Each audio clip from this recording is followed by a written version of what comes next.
Hablar de bienestar es una conversación compleja, profunda. Hemos tratado de ir a través de las distintas poblaciones, los niños, las niñas, los adolescentes, las mujeres, los hombres en particular, los adultos mayores, y en los distintos ámbitos también, en el colegio, en el trabajo, en el hogar, etcétera.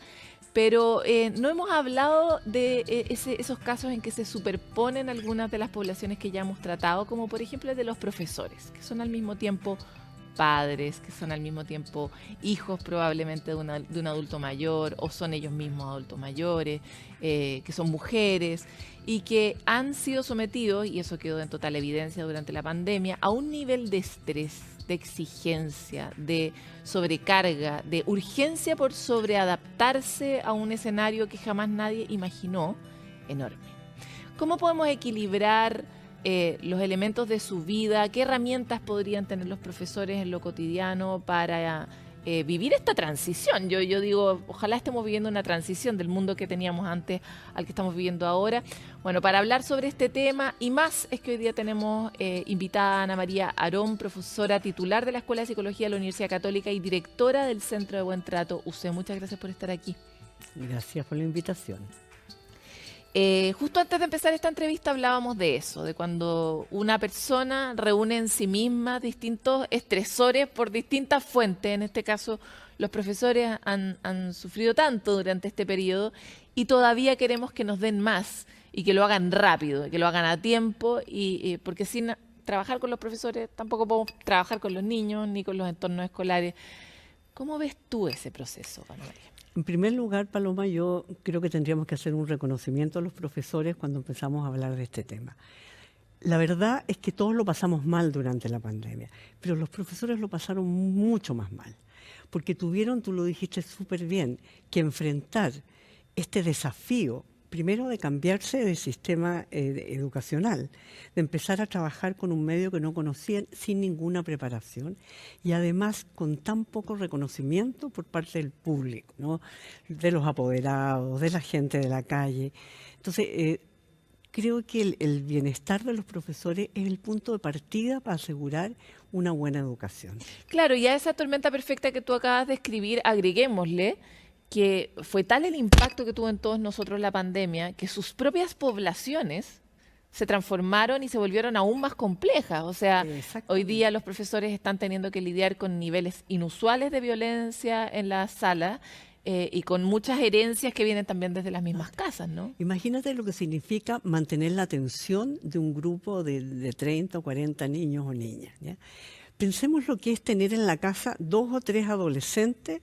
Eso nos lleva de verdad a niveles de estrés parecidos a la locura. Tener 40 de repente en una sala de clase, pero no en una sala de clase, sino que en una pantalla. Entonces el desafío fue enorme, enorme, enorme. Y la idea cuando hablamos de bienestar de los profesores es el nivel de desgaste que tienen los profesores y las profesoras es enorme. El nivel de desgaste por la profesión misma, pero también por el hecho de haber vivido la pandemia, la crisis y todo lo que eso significó. Que es lo que todos venimos acarreando todavía, porque por más que queramos dejar bien en el pasado la pandemia todavía la tenemos aquí, la tenemos, ¿verdad? Escúchame, la tenemos en el cuerpo. Pegada, porque una de las cosas, bueno, esa es una de mis especialidades, que es la intervención en crisis. Una de las cosas importantes cuando hay una crisis es que cuando pasó la crisis, tú tienes que parar y sanar. Elaborarla, digerirla, conversarla, y no hemos tenido tiempo para eso. Totalmente. Eso que dijiste me parece tan importante. En algún momento un amigo médico me dijo, tú te haces una herida y tienes claro que tenés que ponerte un parche curita, echarte un desinfectante, pero tú te haces una herida en otros ámbitos, vives un trauma, lo pasas mal, tienes una ruptura, perdiste a alguien, y no curas esa herida de la misma manera. Y no la curas. Y ahí fíjate que bueno el ejemplo del parche curita, porque a veces tú pones un parche curita sin que cicatrice bien y parece que no pasara nada. Y eso es lo que muchas veces tratamos de hacer en materia de salud mental. Exactamente. Ya, pongámonos muy, muy concretas, porque esta otra conversación podría durar por siempre y sería fascinante, pero los profesores y profesoras que hoy día nos están escuchando y también los directores de establecimiento, otros que también están pasaditos a estrés, necesitan herramientas concretas. ¿Qué puede hacer la institución por la población de profesores y profesoras? Ok. ¿Y qué pueden hacer los profesores por ellos mismos? Mira, aquí yo creo que hay distintos niveles desde los cuales podemos abordar el problema.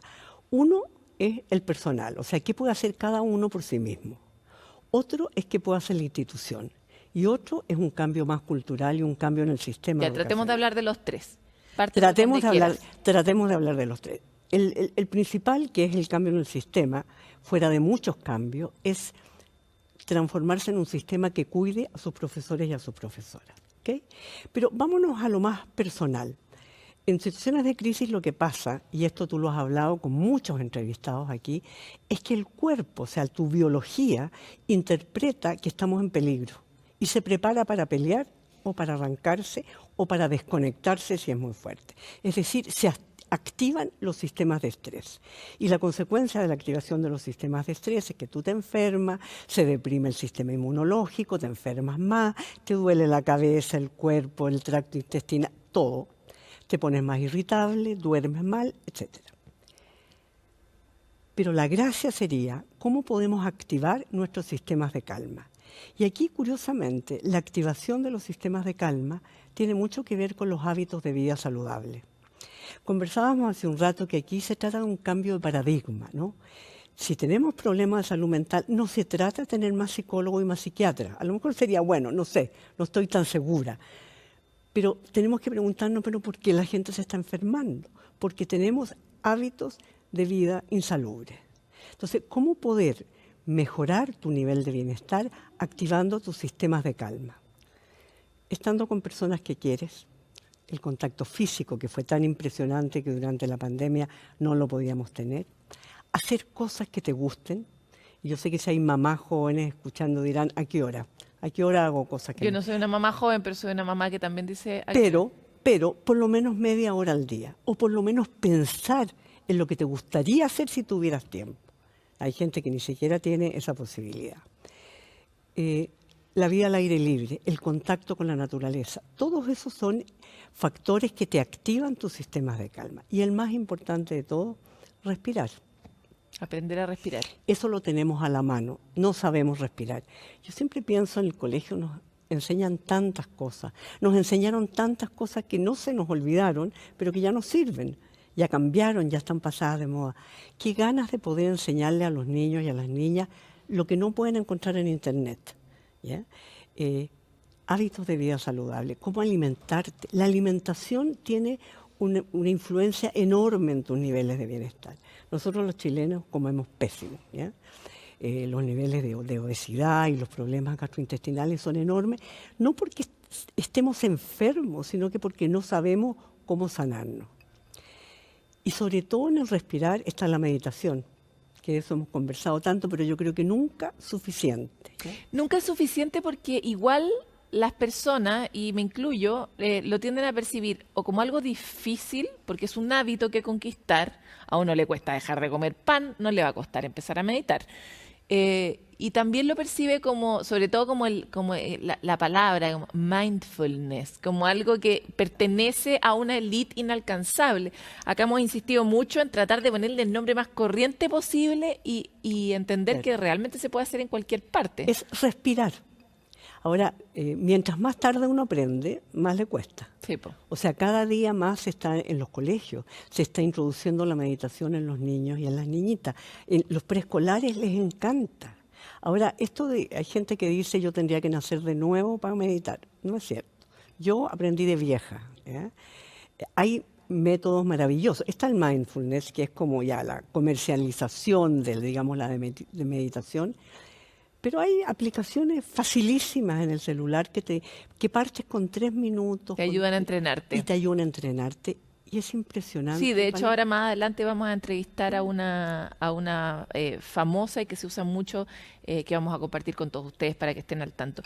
Quisiera llevarte rápidamente a lo que pueden hacer las instituciones por los profesores, porque yo he visto mucho directores de colegios, directoras de colegios, que realmente están como pulpos tratando de encontrar algo que pueda salvar este momento, digamos. Lo primero es meter en el discurso del contexto escolar Que esto es importante. ¿Qué es importante? Exactamente, que el bienestar de los profesores es importante.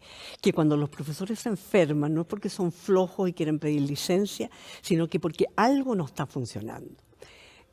Dar espacios para conversar acerca de lo que está pasando. Por ejemplo, una de las fuentes de desgaste más importantes en los profesores es que no tienen herramientas para enfrentar los problemas típicos de sala de clase y las crisis.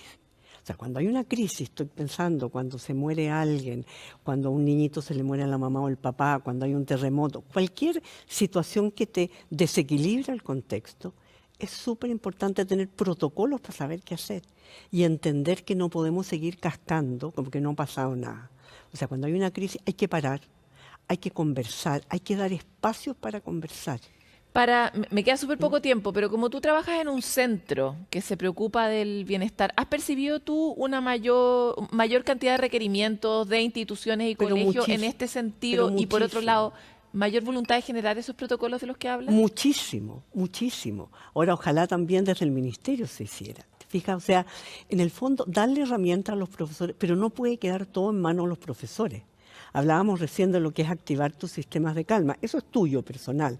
Pero si tú estás en malas condiciones de contratación, si tienes una sobrecarga de trabajo, si no hay reconocimiento de lo que estás haciendo, es muy difícil que eso ocurra.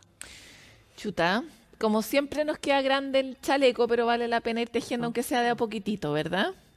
Ana María, te quiero agradecer mucho por este encuentro en Sanamente y también que nos pases todos tus datos y todo lo que vayas aprendiendo, todos los protocolos gratuitos, porque nosotros los vamos a saber difundir todo aquí. Lo que quieras, todo Muchas lo que gracias. quieras. Gracias a ti. Qué ganas de poder hacer una transformación radical en un sistema que necesita una transformación radical, que necesita herramientas radicales y sobre todo en personas que, como ya hemos visto, también son personas dañadas, no porque sean profesores, sino porque son personas en una sociedad como la chilena, donde tenemos unos índices espantosos de abuso, de violencia, etcétera. Probablemente ese profesor es uno de esos niños también. Entonces, mucha solidaridad con ustedes, que son los profesores y profesoras, y mucha resiliencia para nosotros que podamos ponerle mayores energías y herramientas al sistema.